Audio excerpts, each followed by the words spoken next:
Hello friend, কেমন আছো সবাই? আমার চ্যানেলে তোমাদের সবাইকে সুস্বাগতম। তো চলো আজকে দেখো একটা সুন্দর রেসিপি নিয়ে চলে এসেছি তোমাদের সামনে।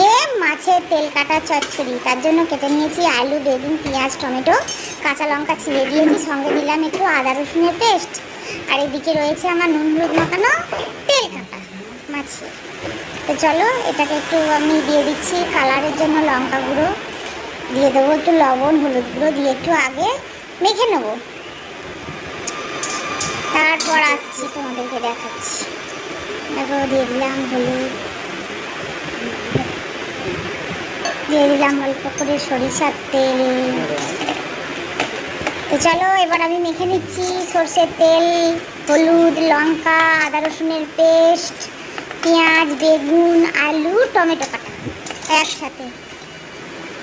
এটা মেখে আধ ঘন্টা রেখে দিলে খুব ভালো হয়। দেখো এদিকে তেল কাটাগুলো রেখে দিয়েছি, একটু কালো জিরে ফোড়ন দিয়েছি কড়াইয়ে। এবার দিয়ে দেবো সর্ষের তেল,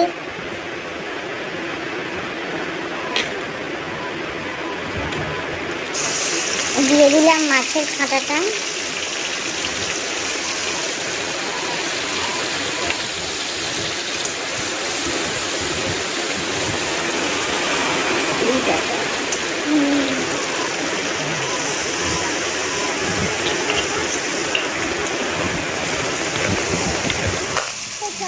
দিয়ে দিলাম বাকি সবজিগুলো।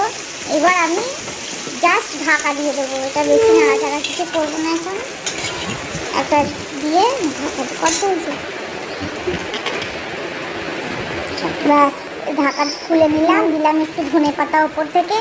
খুব চটজলদি হয়ে যায় এবং সুস্বাদু টেস্টি খাবার। এক থালা গরম ভাত খাওয়া হয়ে যাবে এটা দিয়ে ঝটপট। দেখো কত সুন্দর দেখতে হয়েছে, ধনে পাতাটা মিশিয়ে নিয়ে জাস্ট নামিয়ে দেবো।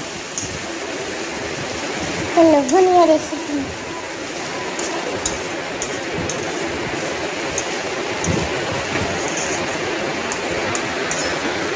তোমরা বাড়িতে একবার এইভাবে ট্রাই করো। আমার হয়ে গেছে এটা, আমি এবার আস্তে করে নাড়াচাড়ি দিয়ে নামিয়ে নেবো।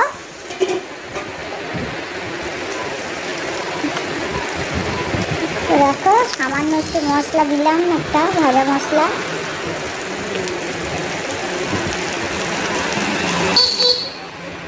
হয়ে গেছে আমার মাছের তেল কাটা চচ্চড়ি। কত সুন্দর দেখতে হয়েছে, তোমরা একবার ট্রাই করো প্লিজ। টাটা। তো বন্ধুরা, এই ছিল আজকের ভিডিও। ভালো লাগলে অবশ্যই লাইক, কমেন্ট এবং শেয়ার করবে। আর যারা নতুন তারা অবশ্যই চ্যানেলটি সাবস্ক্রাইব করে সঙ্গে থাকবে। সবাই ভালো থেকো, সুস্থ